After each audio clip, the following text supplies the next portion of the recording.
은혜와 소망 가운데 맞이하는 귀한 한날입니다. 오늘도 주의 말씀과 함께 하루를 시작하고 또 복된 은혜 한 총 하루의 은총을 누리시기를 축복합니다. 우리 기도하고 말씀 묵상하겠습니다. 좋으신 하나님 고맙습니다. 하루를 주님의 인도하심 속에 의탁합니다. 우리의 부족함과 우리 허물과 실수 가운데서도 주님의 은혜의 빛 가운데 저희들을 세워주시고 날마다 승리하게 하시고 오늘도 하나님의 말씀 통해서 교훈받고 도전받아 오늘 하루를 주님의 제자로 살고 주님의 자녀로 살기에 부족함이 없도록 저희들을 인도하여 주시옵소서. 부족한 종과 교우들을 하나님이 붙들어 주시고 오늘도 세상에 지지 않고 주의 말씀으로 이기는 자들 다 되도록 도와주시옵소서. 감사드립니다. 우리 주님 예수 그리스도 이름으로 기도드립니다. 아멘, 아멘.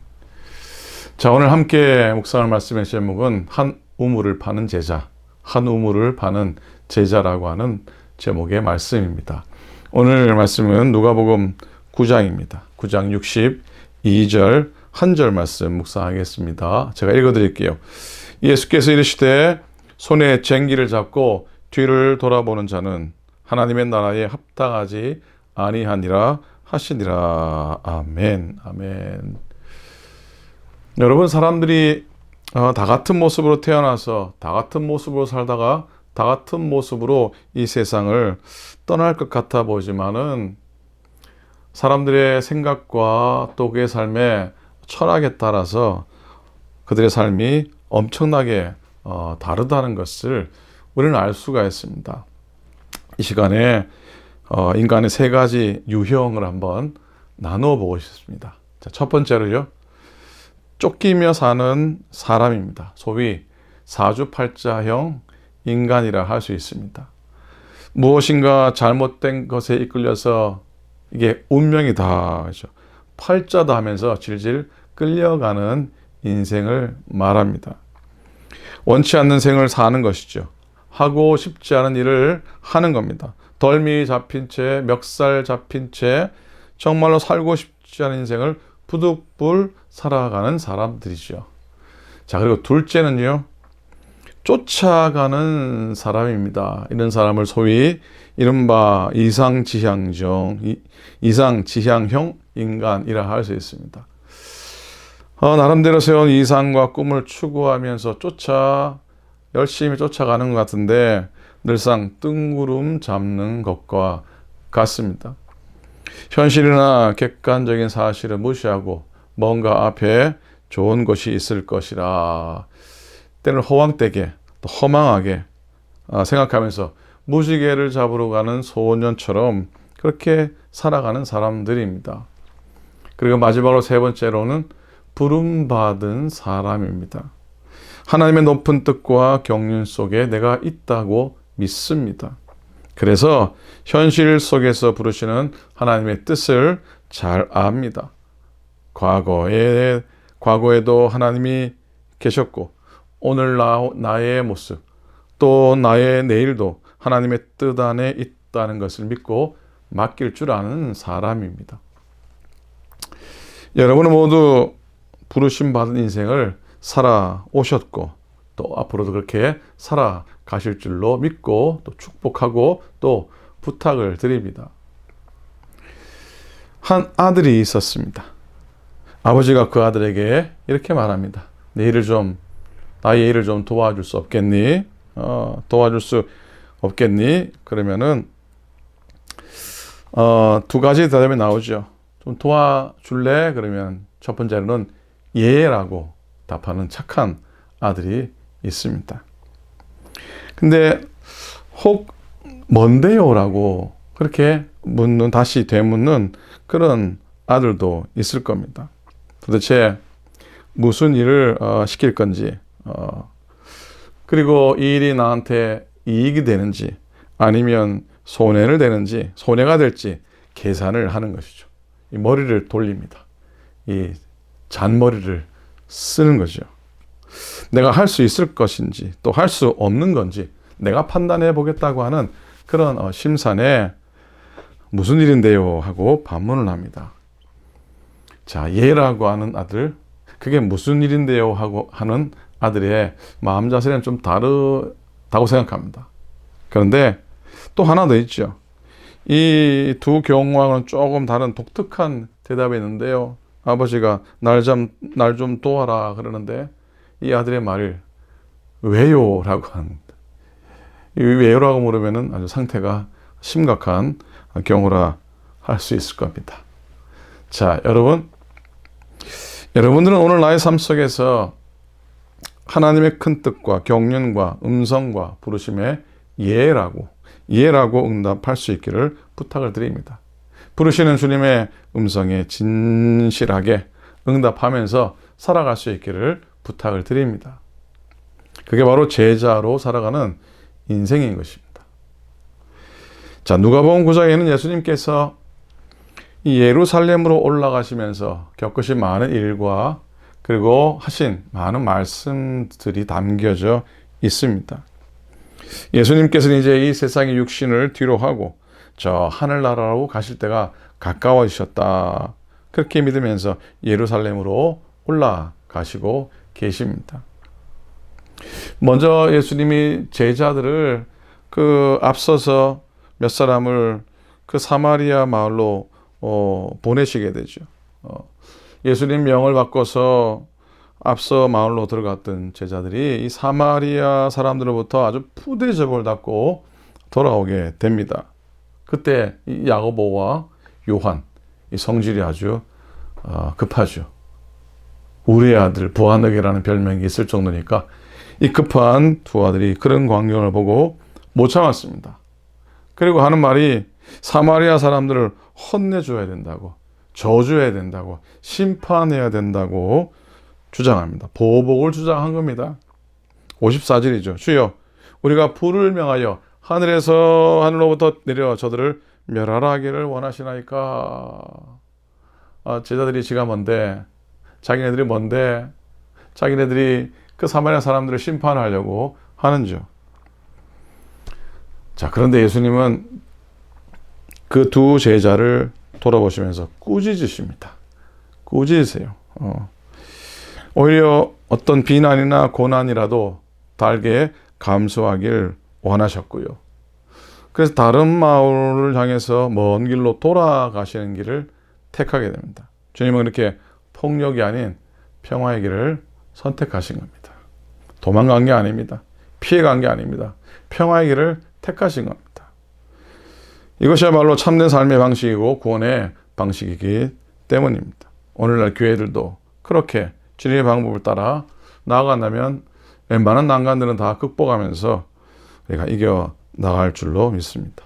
우리는 사랑으로 또 섬김으로 기다림으로 용납해야 합니다. 심지어 우리가 욕을 먹어도 욕해 주어서 감사하다고, 정말 감사하다고 말할 수 있어야 할 겁니다. 자, 누가복음의 그 구조는 여행이라고 하는 프레임 속에 있습니다. 자, 갈릴리에서 출발하신 예수 그리스도의 여행이 예루살렘 골고다 언덕에서 마무리됩니다. 십자가에서 마무리가 됩니다. 그런데 그 여정 가운데 담겨진 수많은 예수님의 교훈과 가르침과 그 설교들의 주제가 있는데 그 주제가 뭐냐면 바로 제자도입니다. 제자가 되는 길, 제자의 삶, 제자의 덕목, 제자의 자세에 대해서 수도 없이 많이 말씀을 하셨습니다. 자, 예수님은 그렇게 그 길을 걸어가시면서 그렇게 제자에 대해서, 제자의 삶에 대해서 말씀해 주신 그 말씀에 아주 중요한 포인트가 오늘 57절 후에 담겨져 있는데요. 그 교훈이 좀 강합니다. 셉니다. 자, 어떤 사람이 예수님께 찾아서 말합니다. 57절입니다. 어디로 가시든지 나는 따르겠습니다. 선생님이 가시는 곳이면 어디든지 나는 따라가겠습니다. 라고 하는 대단한 결단의 의지입니다. 그때 예수님께서 따르라 마라 그렇게 응답하지 않으시고 아주 유명한 말씀을 남기시죠. 58절입니다. 예수께서 대답하여 이르시되 여우도 굴이 있고 공중의 새도 제 집이 있는데 인자는 머리 둘 것이 없도다. 자, 이게 푸념 섞인 말도 아니고요. 또 넋두리도 아니고요. 그냥 따르겠다는 자들에게 겁주는 말씀도 아닙니다.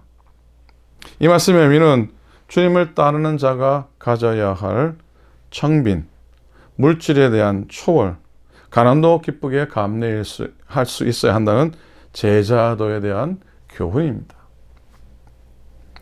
나를 따르려면 이 정도 고생은 각오해야 한다고 하는 그런 의미 말씀이고 그런 결단을 요청하는 말씀이기도 합니다. 허리띠를 졸라매는 배고픔이 있어야 예수 믿는데 제대로 믿을 수가 있습니다. 특별히 하나님의 종들은 까마귀가 물어다주는 것을 먹고 버티는 경험을 해야지 어떠한 어려움도 이겨나가고 또 하나님만 의지하고 바라보게 되는 겁니다. 제자들은 주님을 따르는 것이 우선입니다. 자, 계속되는 말씀은 그 강도가 점점 세집니다. 또 다른 사람이 예수님께 나오는 것을 보시고 그에게 나를 따르라 하셨는데 그가 이렇게 말을 합니다. 59절이에요. 나로 먼저 가서 내 아버지를 장사하게 허락하옵소서. 자, 뭐 틀린 말 아닙니다. 근데 예수님께서 알 것 같기도 하고 모를 것 같기도 한 말씀을 하십니다. 60절입니다. 이르시되 죽은 자들로 하여금 자기의 죽은 자들을 장사하게 하고 너는 가서 하나님의 나라를 전파하라. 그럽니다. 야, 대단한 말씀입니다. 자, 이 말씀은 영적으로 죽은 자들로 하여금 육신적으로 죽은 사람들을 장사 지내게 하라고 하는 그런 의미입니다. 혹 이 말씀 가지고 야, 예수 믿는 것들은 가정에서 지켜야 될 것들, 기본적인 의무 감당하지 않고 불효하는구나. 그런 의미로 받아들여서는 안 될 겁니다. 불효해도 된다는 의미도 아닙니다. 어디까지나 하나님의 나라를 전파하는 사람은 하나님의 부르심에 우선순위를 두고 살아야 한다고 하는 의미입니다. 재미있는 이야기가 있어요. 그 영국의 옥스퍼드 대학에서 아프리카의 청년들을 지도자로 양성하기 위해서 똑똑한 한 학생에게 초청장을 보냈답니다. 스칼러십을 줄 테니까 4년 장학금을 줄 테니까 와서 공부하라고 불렀습니다. 얼마나 좋은 기회입니까? 그런데 화답이 왔는데 이런 내용입니다. 나는 부모에게 순종하고 그리고 효도하는 사람이기 때문에 부모님의 장례를 치른 다음에 가겠다는 전갈이었어요. 그리고 옥스퍼드 대학 측에서 그의 부모가 임종을 맞은 줄 알고 아마 걱정스러운 마음에 그러면 아버지와 어머니가 지금 어떤 형편이냐고 물어왔답니다. 근데 그 물음에 돌아온 대답은 내 아버지 어머니는 한창 나이 40세입니다. 라고 대답을 했답니다. 어이가 없지요. 언제 있을지 모르는 부모의 장례 때문에 지금 못 가겠다는 겁니다. 자, 오늘의 본문도 자세히 보면 따르기는 따르겠지만 지금은 아닙니다. 장차 언젠가는 따르겠지요 하는 의미입니다. 난 나오란 뜻이죠. 지금은 아니라고 하는 겁니다. 그런데 주님은 그런 사람은 필요가 없다고 말씀하십니다. 언제나 순종의 시간은 지금인 것이죠. 지금. 내일도 아니고 모레도 아닙니다. 다른 상황에서도 아닙니다. 이 모습, 내 모습, 내가 가진 모습 그대로입니다. 그렇게 쫓으라 하십니다. 죄인이든 아니든 상관이 없습니다. 그런 건 알 필요도 없습니다. 하나님 다 알고 계시기 때문입니다. 나를 쫓으라 하시면은 지금 그저 할 뿐입니다. 여러분, 제자도는 전심을 요구합니다. 또 어떤 사람이 주님 앞에 나왔습니다. 주여, 내가 주를 따르겠나이다마는 나로 먼저 내 가족을 작별하게 허락하소서. 이것도 틀린 얘기 아닙니다. 친구들하고 작별 인사 좀 하게 해달라고 하는 말 아닙니까? 그런데 주님은 전심으로 하지 않는 봉사를 원치 않으셨습니다. 그리고 결정적인 말씀, 62절의 말씀을 하시고 있습니다. 예수께서 이르시되 손에 쟁기를 잡고 뒤를 돌아보는 자는 하나님의 나라에 합당하지 아니하니라. 손에 쟁기를 잡고 뒤를 돌아보는 자는 하나님 나라에 합당하지 않다고 하십니다. 자, 손에 쟁기를 잡고 뒤를 돌아본 자, 이 말귀는요, 유대인의 매우 오래된 속담이라고 합니다. 곧은 고랑을 내야 하는데, 파야 하는데, 다른 일에 신경 쓰다가 뒤를 돌아본다면 그 파는 고랑이 곧게 되지 않을 거라는 의미의 속담입니다.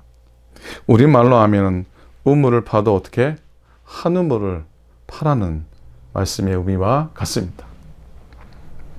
자, 이제 주님과 동행하는 영광에 동반되는 고난을 감내하고요. 주님과 함께하는 기쁨 이전에 가난함의 의미도 좀 알고요. 그리고 자기 부인의 의미도 깨달아 하는 주님의 온전한 제자들이 될 수 있기를 소원합니다.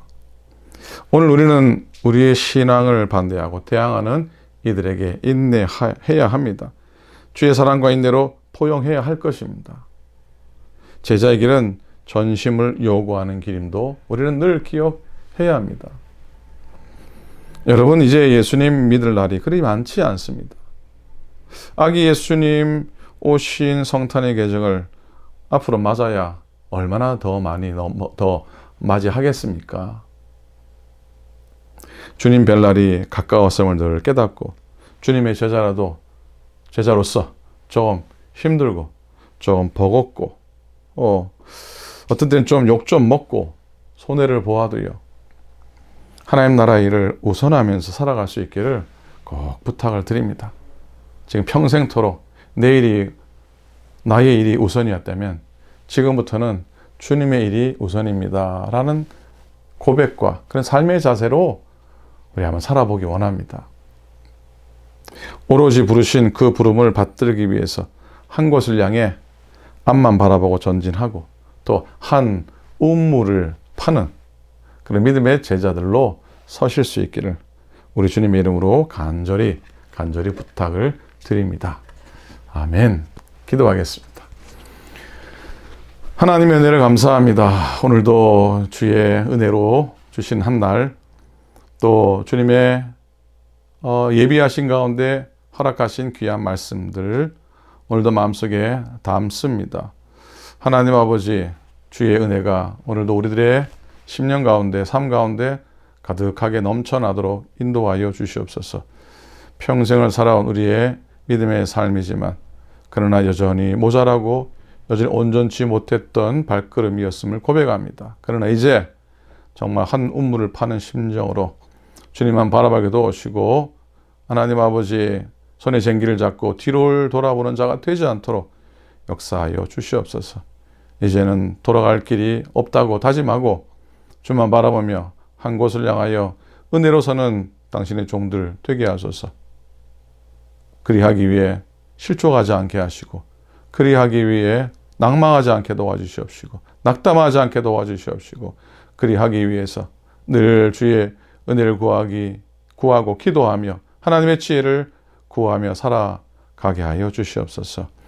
12월 한 달 주님이 또 오래 남은 시간을 복되게 하시고 주님 오셔 성탄의 기쁨도 누리게 도와주시고 나보다 연약하고 어려운 사람들에게 베풀며 나눌 수 있는 넉넉한 손들이 되게 도와주시옵시고 주의 삶을 끝까지 감당하겠노라 다짐하는 우리들의 신앙이 되도록 인도하여 주소서. 오늘도 승리하게 하시고 오늘도 이기며 살아가게 하시고 연약한 교우들 만져주시고 회복시켜 주시고 낫게 하시고 일어나게 도와주시옵시고 이전보다 더 강건하게 하여 주시옵소서. 감사드립니다. 우리 주님 예수 그리스도 이름으로 축복하며 간절히 기도드립니다. 아멘. 아멘. 자, 고맙습니다. 오늘도 은혜의 하루 꼭 되시고요. 추위에 독감 조심하시고 또 코로나도 조심하시고 또 그러나 너무 염려하지 마시고 하나님 주신 평안함으로 오늘도 담대히 서시기를 축복합니다. 감사합니다. 또 말씀 가운데 뵙도록 하겠습니다.